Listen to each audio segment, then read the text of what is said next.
বিএনপির ভারপ্রাপ্ত চেয়ারম্যান তারেক রহমান বলেছেন, এখনই দেশে ফেরার সিদ্ধান্ত তার একক নিয়ন্ত্রণাধীন নয়।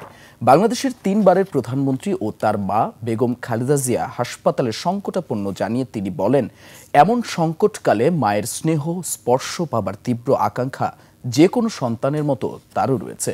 এদিকে দলের ভাইস চেয়ারম্যান শামসুজ্জামান দুদু এক অনুষ্ঠানে বলেছেন, দেশীয় ও আন্তর্জাতিক ষড়যন্ত্র রয়েছে। পরিবেশ পরিস্থিতি বুঝে দেশে ফিরবেন তারেক রহমান। বিস্তারিত হাকিম মাহির রিপোর্টে।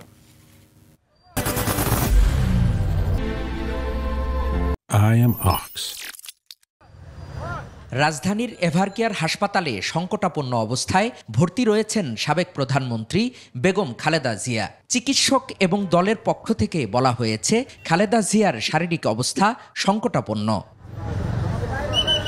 এমন পরিস্থিতিতে অসুস্থ মায়ের জন্য দোয়া করা অব্যাহত রাখতে সবার প্রতি আহ্বান জানিয়ে ফেসবুক পোস্ট দেন তারেক রহমান।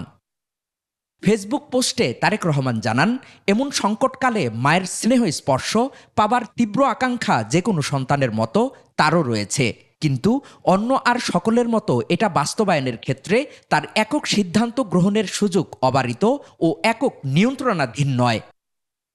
রাজধানীতে এক অনুষ্ঠানে বিএনপি নেতা শামসুজ্জামান দুদু বলেন, পরিবেশ পরিস্থিতি বুঝে দেশে ফিরবেন তারেক রহমান।